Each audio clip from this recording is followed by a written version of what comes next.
তারেক রহমান নির্দেশ দিয়েছে তারেক রহমানের আগামী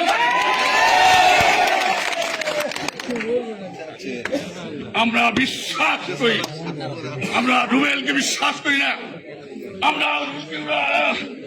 আমরা রহিম সাহেবকে বিশ্বাস করি না, আমরা বিশ্বাস করি ধানের শীষে ভোট দিয়ে জয়যুক্ত করব।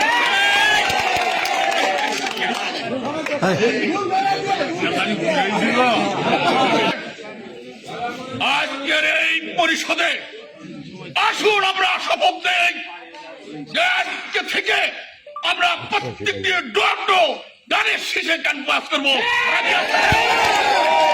খবর আছে, খবর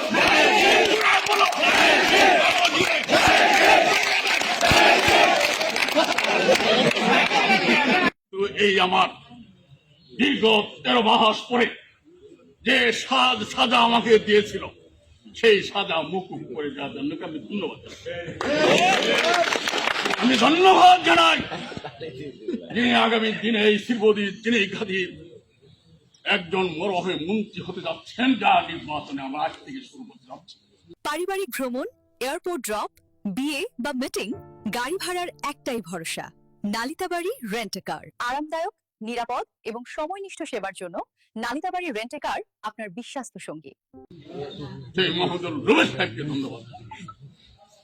ধন্যবাদ জানাই, আমাদের আজকের এই নেতৃবৃন্দকে ধন্যবাদ জানিয়ে আমার শুরু করেছি আমার সংক্ষিপ্ত বক্তব্য প্রারম্ভেই আমি শ্রদ্ধা নিবেদন করছি যারা এই 15 বছরের এই সরকারের বিরুদ্ধে আন্দোলন করে যারা শহীদ হয়েছেন, যারা মা হারিয়েছেন, যারা সন্তান হারিয়েছেন, সেই শহীদের আত্মার প্রতি আমি শ্রদ্ধা নিবেদন করছি, আরো তাদের সমবেদনা জ্ঞাপন করছি যারা এই 16 বছর যারা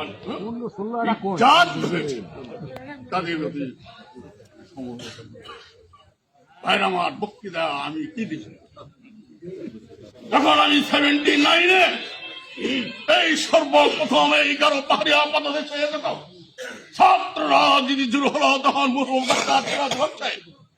এই শ্রীমতী যিনি গাদীর সমন্বয়কারী ছিলেন তিনি আমাকে ডেকে আমাকে ছাত্র দলের প্রথম সভাপতি, আমি প্রথম ছাত্র দলের প্রতিষ্ঠাতা সভাপতি হলাম। 80 দশকে যখন ডিস্ট্রিক্ট ছাত্র দলের সভাপতি তাদের মতি একটা দলে শৃঙ্খলা ভঙ্গ করার জন্য তৎকালীন যুবমন্ত্রী খন্দকার আব্দুল হামিদ সাহেবের ঘাটে, যে ঘাটের মধ্যে সেই মতিকে আমরা বহিষ্কার করে আমি সেখানে ভারপ্রাপ্ত সভাপতি দায়িত্ব পালন করি 9 মাস। আমার ইতিহাস আমি ছাত্র দলের প্রেসিডেন্ট থেকে তারপরে যুব দলের সভাপতি এবং সম্পাদক।